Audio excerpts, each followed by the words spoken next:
this video we're going to go over partial differentiation. So this is denoted by a curly D, and it's visibly different to normal differentiation as you would write it. So like dy over dx, these are like straight D's, these are curly D's. So we usually do partial differentiation when we have a multivariable function. So we have an example here. We have a function of x and y, and we have all this stuff attached to it. So when we differentiate with respect to a variable, any other variable present we treat as a constant. So it'll become clear in this example. So if we differentiate this with respect to x, so 6x would be 12x, because you differentiate it. And then we keep y squared there as if it was a constant. So 7 times 3 is 21. We still have the y squared, and then we drop the power of the x by 1. So we did 7 times 3 to get the 21.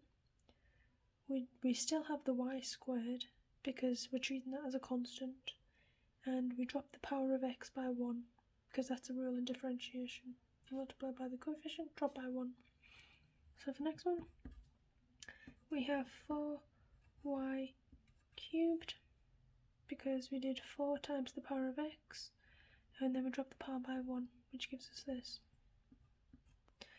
The same with this, we get 7y because it's just x by itself. Now if we do 3y differentiated with respect to x is 0 because this doesn't contain any x variable, so it's a constant. We can treat it as a constant, and when you differentiate a constant it equals 0. So that's gone. And 2 is a constant, so that's gone as well. So this is the function with respect to x. So if we differentiate the function with respect to y, so we're going to treat as a constant because we're differentiating through partial differentiation with respect to y, so that's gone. This one, we do 7 times 2 is 14. We treat x as a constant, so x to the 3, and then we have the y there because we drop the power once we've multiplied by the coefficient. If we do the next one, 4 times 3 is 12. We still have the x there because we're differentiating with respect to y, and then we have the y squared because we dropped the power. If we do it again, you have 7x because we've dropped the power and removed the y. Differentiate 3y is 3, and of course the constant always disappears in differentiation. So that's how you do partial differentiation.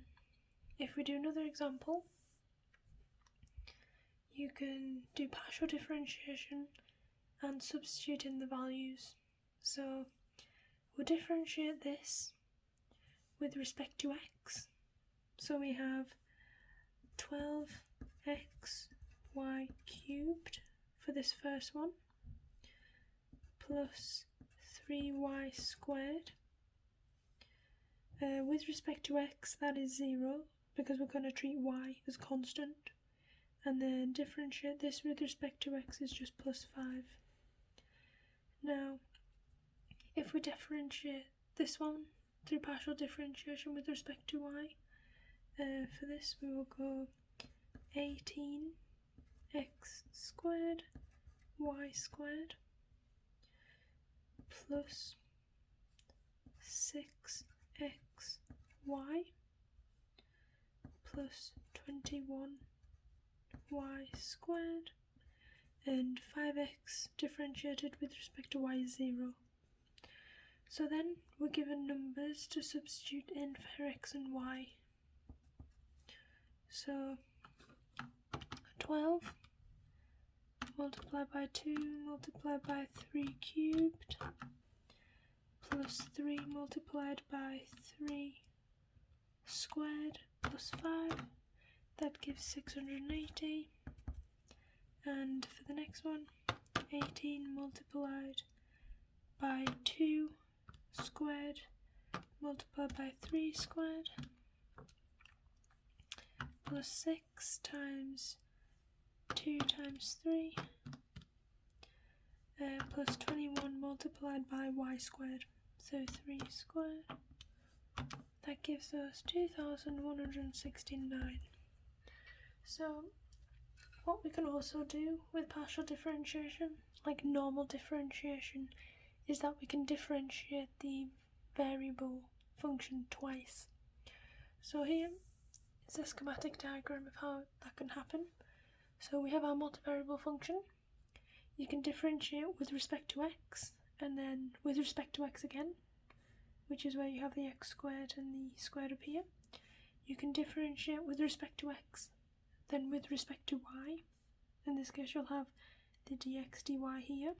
Notice you can see the curly d's as mentioned before. Same again, you can do the first differential with respect to y and then with respect to x, or you can do both with respect to y. And that's an introduction to partial differentiation.